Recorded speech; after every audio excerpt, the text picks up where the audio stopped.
Welcome to the Rise to the Challenge podcast. Joined today, he's a singer and songwriter. It's Dane Louis. How are you doing today, Dane? Good, Alex. How are you doing today? I'm doing so good. We're so excited to have you on the show to talk about your rise to the challenge. What we like to do with all of our guests is go right to being. Talk about where you're from and what you like doing growing up. I'm from a little small town called Sergeant Bluff, Iowa, which is just south of a bigger city called Sioux City. And I don't know, growing up, I would be farming with dad and stuff like that. But for fun, I guess it was kind of more just goofing off with friends. And we would probably try to make YouTube videos and things like that. We're kind of new at the time. So we were kind of doing that, trying to be funny guys. And I don't know, eventually I got into music a little bit. I had a buddy of mine that played guitar and showed me that. And ever since then, I kind of just took to that and ran with it. So living in Iowa, lots of farmland. Did that kind of made you enjoy being the outdoors a lot more? Yeah, well, if you didn't, you were kind of SOL. So, but no, it was good. It was a really good place to grow up. Really good people out there, and I still love to go back as much as I can. So, was it like a small town, like very small? Everyone knew each other, kind of. Yeah, absolutely. It was about 6,000 people where I grew up, and then just north of us was a town of about 80,000 people, but that's still pretty dang small. So you talked about growing up and getting into music. Your friend showed you guitar and things like that. Was music always something that you found interesting before that happened? I mean, I think I had a small interest in it, but more or less it was, it was just kind of a different thing, or I thought of it in a different light than I do now. I always had an interest in it, and I always enjoyed it as a consumer, but I don't know. I guess I didn't really think about becoming a rock star or anything from a young age, but I don't know. I guess that'd be a better question for my folks or something like that. But no, it was always cool. I liked it. I always enjoyed music. Yep, it was always kind of a good therapy and everything like that. So that's what's been for me as of late too. So, what kind of music did you enjoy growing up? I really was into. It's kind of funny now because I've rounded back to it. I was really into Tom Petty and Shania Twain, and that's kind of where I really still like that stuff. That's what my dad would play in his Lincoln back when we would go to dinners or something like that. He'd put in a Tom Petty tape, the Wildflowers tape, and that's kind of early stuff. Drift Away was my favorite song when I was younger by Dobie Gray. And then, it was always kind of an enjoyable thing to learn a lot of the classic rock stuff. That was kind of where I got most of my footing. It was so funny when you said the two individuals, Shania Twain and Tom Petty, because they're so different, but they're probably a lot of people can make so many comparisons into those two big legends in the music industry. Absolutely. Was there a specific song from each of them that still plays a special part in you? Oh yeah, absolutely. Honeybee by Tom Petty was on that Wildflowers album. And so that one still kind of has just a special niche to take me back. And then, God, what's the Shania Twain song? I think If You're Not In It For Love, I think that's the one that has like the big dun, dun, dun, dun, dun. I remember hearing that one all the time too. So, I mean, those songs still have that ability to take me back to, just being a kid in the back seat. But, yeah, no, I still love both those artists and huge fan. So playing the guitar, what did it teach you about yourself? Did it teach you a new skill that you never knew you had in you? My running joke with everybody is, I only play guitar good enough to get paid. And and so but it taught me that that if you want to really dive into anything or really give, that nothing is given to you, nobody's a natural. I mean, there's some, outliers, but no one's typically a prodigy at guitar from day one when they pick it up. And I remember I got a guitar, I was really into it for about 2 months, and then I set it down and didn't touch it again for like a year. Wow. So initially I think I was kind of expecting instant results from buying a guitar and thinking that was just going to happen all of a sudden, but quite the contrary. I set it down and kind of got out of it a little bit. And then I wound up, through some stroke of luck, my dad bought me a Stratocaster for Christmas one year. And then I just got dove back in it. And started taking lessons, and I never put it down since. So it's a good testament to that if you really do want something, you really do have to chip away at it through every adversity, and continue to work at it. And you can never be good enough if you want to be good enough at it, I guess. This is kind of a what if situation. If your dad didn't buy you that gift, do you think you would ever have found going back to the guitar, and then the rest is not going to happen in your career? I play this game a lot of everything's a stepping stone, everything has its place. I wanted to wrestle really bad. Iowa's a big wrestling state and everything like that. And my dad was worried about, trying that I would be at a young age. I was in 7th grade. And I think he was worried that I was going to be starving myself to cut weight or something like that. And that I'd get hurt. And so he actually really propositioned me against wrestling.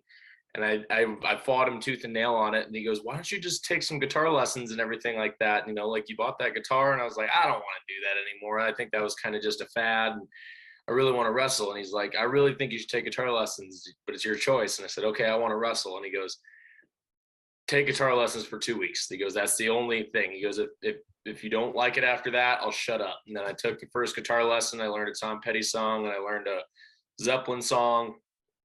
And I just ran with it from then on. He was right on that one. So I gave him a lot of credit to, knowing what I really wanted. Cause wrestling might've been really cool and all that, but I definitely wouldn't be doing it for a living now. Yeah. So it was definitely a insightful turn of events that I wasn't expecting. That's for sure. With doing wrestling, were you trying to prove something to yourself or someone, or trying to see like, I should be doing this for a reason? I think it goes back to that being an Iowa thing. A lot of my classmates and a lot of my best friends were really heavy into sports and heavy into wrestling and heavy into football and stuff like that. And I wasn't a huge football fan. I was good at it because I was big, but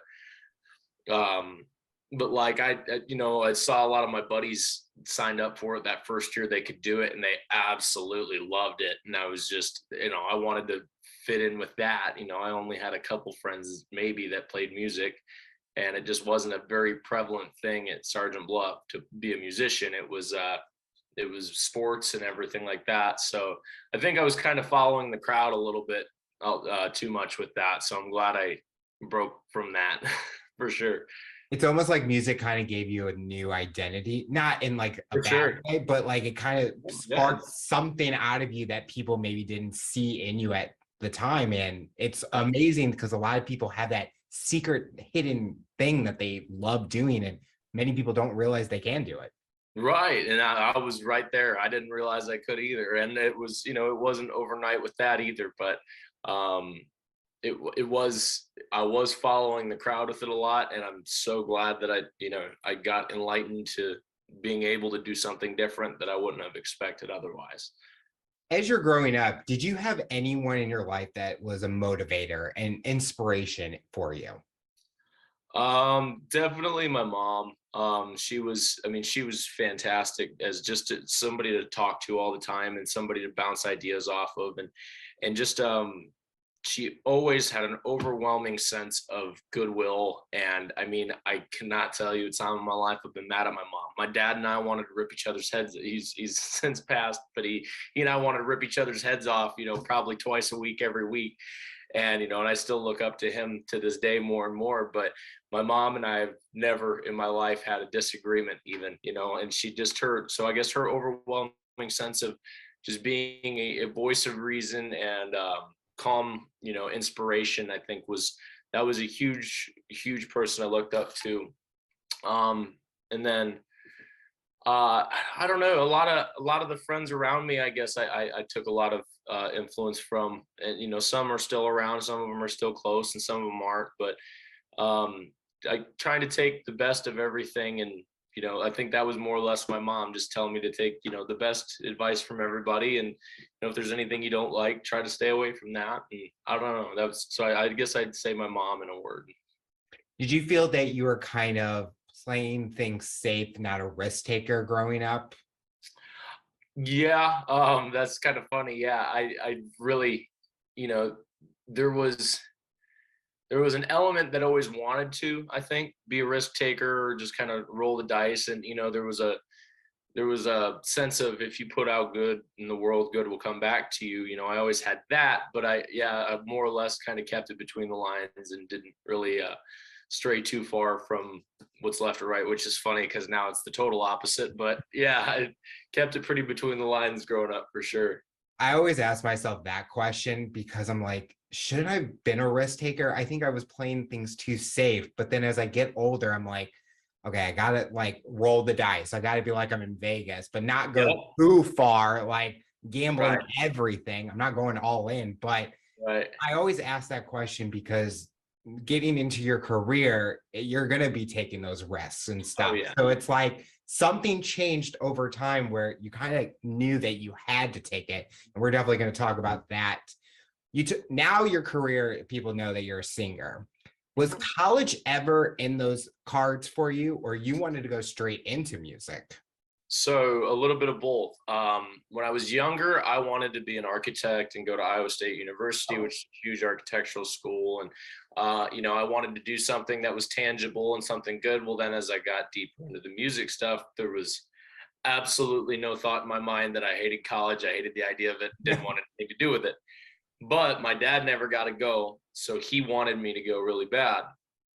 And even just, I wound up going to a 2-year tech school and got an associate's degree. But the whole time I was fighting it tooth and nail. I didn't, when I was younger, yes, I absolutely wanted to go to college. But as I got older, no, there's no way this is going to be what it'll be. And if I don't make it with the music stuff, I'll do a blue collar job. I was a finished carpenter for 3 years and loved it. But I was against college then. I'm kind of against it now in a lot of ways. I mean, especially considering it worked out, but so far. But I don't know. It was. I think people always should just be welcome to change. Just because you've thought or been committed to something, for a length of time doesn't mean that that's your only option. So that's kind of what I've learned out of changing career paths or changing ideals about that stuff.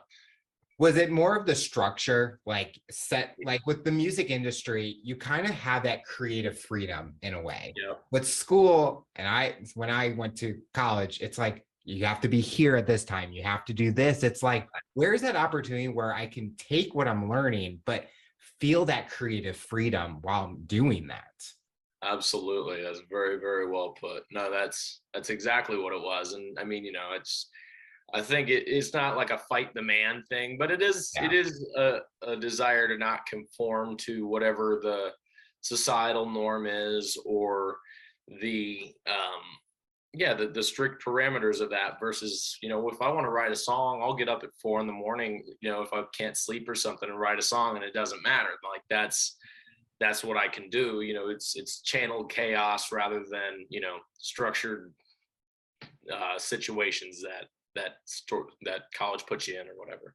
So Making that first transition into full-time being a singer, what was going through your mind? Were you nervous, excited? What was that feeling like?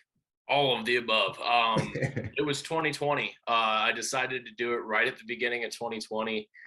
We'd gone into quarantine, and I had been a finished carpenter for 3 years, and that first 2 months, that March and April into quarantine, I was like, this is terrible. I was like, I lost all my shows, and we had our whole summer booked out, and we were rolling, and we were doing really well. I was able to balance both, and it's like, this is terrible. I lost my fun job. I lost my creative job, and and it was just carpentry stuff, and that got really, really mundane really fast.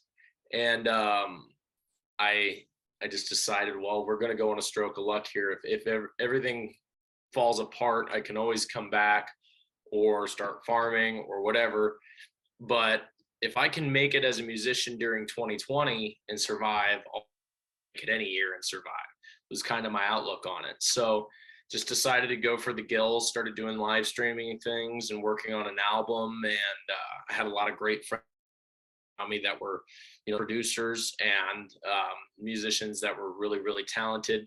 And we just decided, no one can do anything, so let's try to do something, and whatever we can get away with, we will do it. With, the Midwest, it was starting to crack open a lot before the coast and stuff like that. So by June, we could actually have some shows and things loosened up before they got shut down again. But yeah, so we scraped by a little bit, and it was good. It was the most formative thing that we ever did. Looking at that first song you wrote, what was the topic? What was it called? And do you feel that that was a representation of what you thought your music lyrics would be like going forward? Oh man, the very first song I ever wrote. Very first one, because it's a lot different to think about the first one to the latest one and how it's changed and how you grow throughout that journey. That's crazy. I actually do remember it. I remember the first two, actually. The first one was about a girl, and because you know so much about that in 7th grade. But it's actually kind of funny. I wound up a lot closer to that now than I was, in the middle. When I started, I was a really big fan of Blake Shelton and Brantley Gilbert and guys like that. In country music, I had just gotten into that because I was like, oh, this is kind of rockier, versus like common rock radio then was 3 Days Grace and a lot of the heavier industrial commercialized rock, rather than the rock bands of the 70s, which is what I liked. So it was funny. I remember that one was a song about a girl titled after a girl. And and then the next one was called like Highway to Nowhere, but I spelled nowhere K-N-O-W, thinking I was being clever, because Kansas did that a million times in the 70s. And it was just so stupid. But it kind of started from like a roots rock, heartland rock kind of vibe. Then I wound up through the years, I started trying to write some edgier stuff, and then got into grunge. So then I wound up writing a bunch of grunge stuff. And then I owned a hard rock band for a couple years during high school. And so I was writing, kind of that 3 Days Grace rock type stuff. And then I wound up, I completely broke out of it. Like, I can't, this isn't the kind of music I want to make anymore. So I went full blown country with it. And I mean, full blown, but figured I'd do like the outlaw country rock and roll type stuff. And that's right where I landed now. So it was different. But it's kind of cool to look back and reflect at that now that you bring it up, and thinking a lot of the roots ideas and the ways that I write songs are still very, very similar to how it started. So I think kind of made the full 360 with it. So it's kind of interesting, actually. Do you feel it's easier to write songs that have like a meaning or a theme that you have related to, instead of making something up that you can't really connect to? Yep. I always actually, and this is kind of what it's the bane of the existence for most of like my publicist always, and a bunch of different people, they want me to write with a lot of different artists, which is awesome. And I love doing that. But I kind of like writing for other artists more than I like writing for me with other artists, because I get really, really personal with songs. Every song that I've written and recorded, and we pulled all of our music just to kind of rebrand and we're halfway through that right now. We're going to be releasing a single really, really soon here, before either right before the end of the year or for the very first of the new year.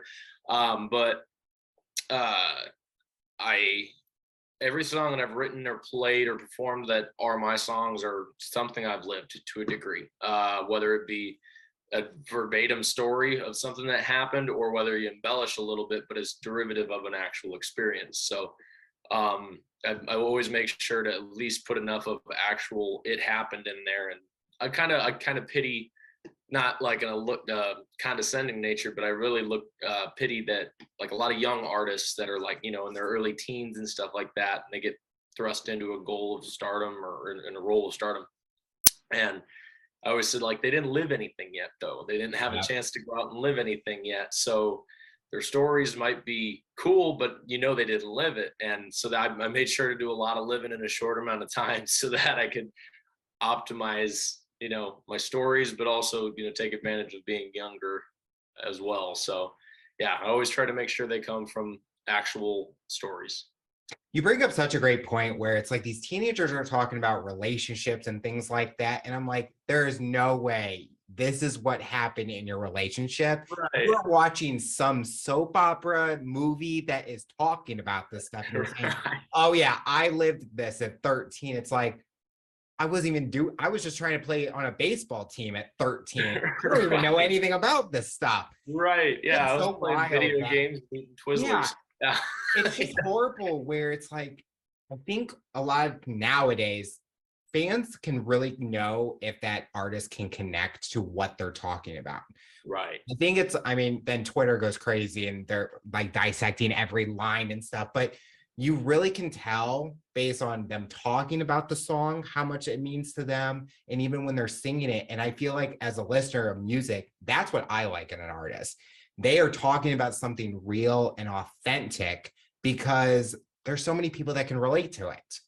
Right, exactly. And I've found the more personal, the more eidetic to your story Yep. it is, the more it's relatable, ironically enough. I mean, I wrote a song about my dad passing, and I made it exactly to his situation and his whole life and everything like that.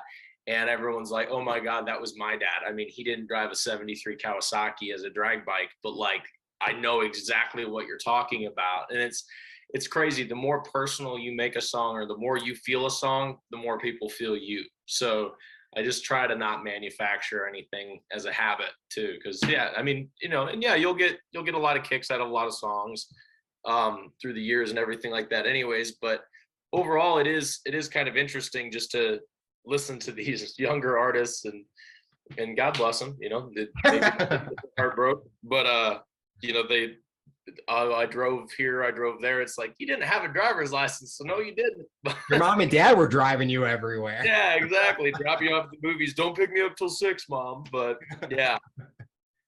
You have a single out, or recently going to come out, called Whisky Wears Off. Yeah. Talk about the theme of that song and the lyrics, and what is it about? Sure. I wound up writing this song, coming home at 5 a.m. from somewhere I shouldn't have been, and basically wound up using that line, I might not love you when the whiskey wears off. And I was like, man, that's a pretty good hook for a song, though, because I don't know, I think a little bit of self-deprecation is healthy every now and again. And I don't try to be the romantic hero in a lot of my writing or songs or anything like that. And I don't know, it's a good song about waiting a long time for somebody to come around, and when they do finally crest that hill, you might not want that anymore. You might have outgrown that. And basically it takes a little bit of liquid encouragement to even think about it. And so basically that's where the whole premise of the song is. But everything that song talks about, or that song has, actually happened verbatim. So that you listen to the song and take the lyrics, they're 110% literal. So just from that explanation of the song, there's so many people that can relate to that. There's right, so exactly. many people, and it's like, that is such a good connection. Now, the big question is, are you a whiskey fan? I am. I'm actually kind of a picky whiskey person, about the sense of, I really like what I like, and I really don't like what I don't like. And it's not the snob or connoisseur like a wino or anything like that, but it's like I really like Jameson, and I like a lot of small distilleries wind up always having a bunch of really good whiskeys. One of my favorite ones is from Bancroft, Iowa. They have a distiller there, and it's Sir Winston Peach. They're awesome. They're great. Private First Class is another one of my favorite ones. I'm a huge whiskey fan, but yeah, like Jack Daniels, I can't touch it. It makes me fighty, and that's not good for me. And I don't usually remember a whole lot, so I just try to stay away from that one anymore. But yeah, no, I'm definitely a fan of whiskey. Something that listeners might be surprised with about what I'm about to say is you do something that a lot of musicians don't do at all, and you use a platform called Onlyfans as a fan club. And a lot of people that are going to listen to me saying that, they're going to be like, no, you're lying. Talk about the idea that like, I'm going to use this platform that has a completely different theme, usually with the content. Right. You're trying to showcase it in a different light. Yeah, absolutely. So ironically, I kind of got the idea from a comedian musician named Wheeler Walker Jr., who dropped his whole album on an adult website. And I just thought it was hilarious that he did that. And then they asked him why he did it. And he goes, everyone's on there anyways, and they're going to click on it. And they're just, no one wants to admit that they found out about me that way. But he goes, they're there. So they're going to click on the weird random cartoon guy or something like that that's wearing a cowboy hat just to look at it. And he goes, and that's a huge platform that no one's tapped. Well, my team was talking to me about doing a fan club. They're like, we should do a Patreon. We should do something like that. And I was like, all right, I'll try it for a fan club. And I got on Patreon and I was like, well, this is okay. And it was a little difficult for me to use because I'm kind of a tech nut with a lot of things. And I was like, screw it, why don't we do an OnlyFans? Like, wouldn't it just be hilarious? Because that's actually what it started as. The whole platform started before they retrofit it in 2020, was started as a way for celebrities or artists or sports people to get in touch with their fans and give them exclusive content, until exclusive content took on a new connotation. But I just thought it's hilarious, and I said, screw it. Well, one of two things will happen. Either they'll figure out that it's actually a fan club, like a legitimate fan club, and they'll sign on to it and they'll get a kick out of it. Or they'll think I have an OnlyFans and they'll subscribe to see that. And either way, I'll get the subscription, and then maybe you'll make a fan out of it. So there's a headboard on it that has my face crudely posted on Burt Reynolds laying on a bearskin rug. Oh yeah. And so I was like, this is perfect. This is, setting the tone. And I'm just a down-to-earth guy. I don't really take anything too seriously. So I thought OnlyFans would be not only the funniest for me, but I thought the fans might get a kick out of it too. And it has, I already dropped the new single on my OnlyFans. So if anyone wants to listen to it now, you go subscribe to that and you can access the new single already. And there's no way to download it. Just don't even try to figure it out, because I'm sure there's not. But and then it has a merch store discount code that anyone can use 15% off on the whole order or anything like that. But I thought it was hilarious. And at first they kind of look at me when I asked, it was like, why are we doing OnlyFans? And they're like, what? And I was like, no, not that kind of OnlyFans. Just, I thought it'd be funny. Honestly, was most of it. And it's an untapped market. And I think it's kind of smart, for now anyways. Well, it still has that identity of being, a bad website. It's a smart branding. I'm saying, like, even when you mentioned the comedian singer where he did that, it's like, it's smart branding, because literally you are doing it's called OnlyFans. Right. It's bringing a group of fans to see even more, because you can put it out on Instagram, but you're going to have a bunch of people that aren't really fans looking at it. You want the people that care, and they're like, when's the next song? When's the next merch drop? And things like that out. So I just think it's a smart strategy. I think a lot of people aren't utilizing that way because it has such a negative thing about it. But and again, it's so funny. I had your own. Yeah, I had older people subscribe. They created OnlyFans. I mean, people in their 60s and stuff that would make an OnlyFans just to go subscribe to me. And who knows what kind of stuff would be right next to me, but it didn't really matter. I just thought it was funny and I'd get a good gag out of it. And plus we have a t-shirt out that says Country Band with OnlyFans. And we had made that up forever ago because a buddy of ours called Paul Coffin, he has a t-shirt that says Country Band with, and we just got a kick out of it. We're like, screw it, we're Country Band with OnlyFans. So that's my bass player had said that. He goes like, let's make an OnlyFans. We were joking about it, like doing like a naked podcast or something like that. That would just be, and have like newspapers or placements or something like that, so you wouldn't see anything. We just thought it'd be funny, so we made the t-shirt. Well, then someone brought it up and they're like, what, do you have an OnlyFans? And I was like, nah, but that'd be pretty good, wouldn't it? So yeah, that's what we just ran with it. You've had the opportunity to play with some big names in the music industry. Talk about the experience of a lifetime doing that. Sure. It's always 50-50 is what I tell everybody. Half of them are the greatest people that you've met in your entire life, and they're some of the most charitable, wonderful folks, and they give you the best advice, and they are just there to make sure everyone has a great day. The other half are dicks. And and you get just as much out of each experience, because if you play with the great guys, it inspires you to be that guy or that girl. And if you play with a dickhead, then you wind up wanting to do better and wanting to be better than them, put on a better show than them, just because it hasn't gone to your head the way it has theirs. But I typically don't like to share who's the bad ones unless you see me at a bar and I've been having a couple whiskeys and I can tell you everything. But Ashley McBride, Brantley Gilbert are like two of the most amazing folks that we've ever played with. The nicest, most down-to-earth people. Brantley still helps his merch guy pack up his merchandise and stuff like that. I mean, just the dude has not, he is the real deal. He's a genuine article. Tracy Bird, same way. He's a legend. And he's, those guys were offering us guitar strings. And just, if you guys need anything, whatever you need, just come knock on the bus door, whatever, we got you. And then same Co-Wetzel and his camp, they're rambunctious as hell, but they're all good friends of ours.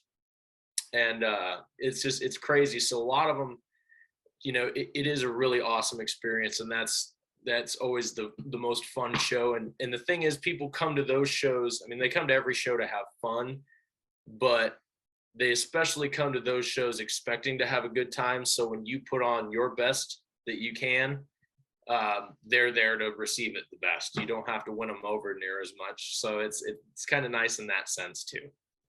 Do you have a dream collab that if that opportunity came to you, you would say yes to? Yes, and I can't think of it because I've thought about it.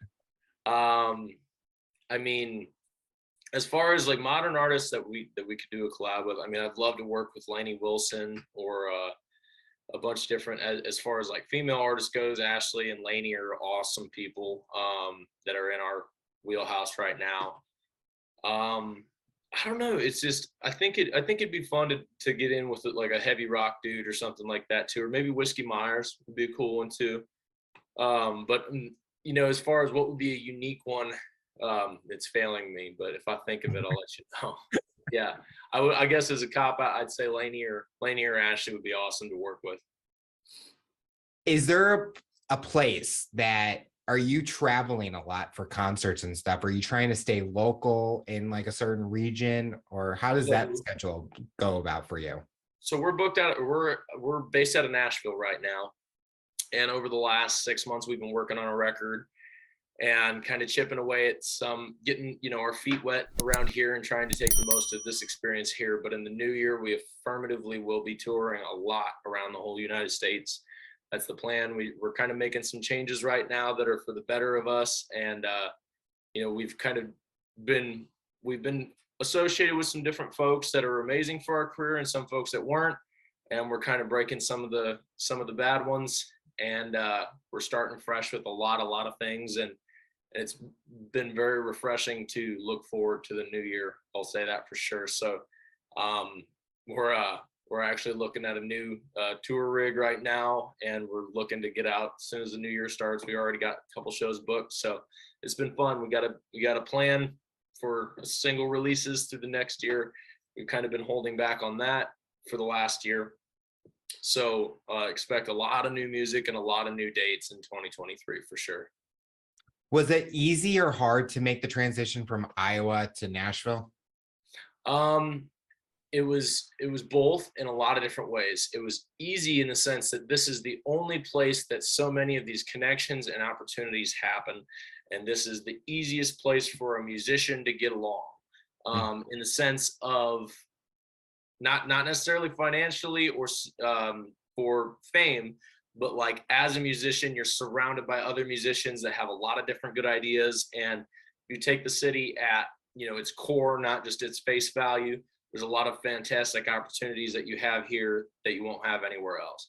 It was terrible because I had to leave my mom and my dog back in Iowa because of traveling and things like that, and all my friends that I've had my whole life, which happens with everybody. But I mean, I still try to go back. I've been back probably 5 times since I moved in April. So I mean, it's been really, it's not that hard to hop on a plane and catch a flight back there.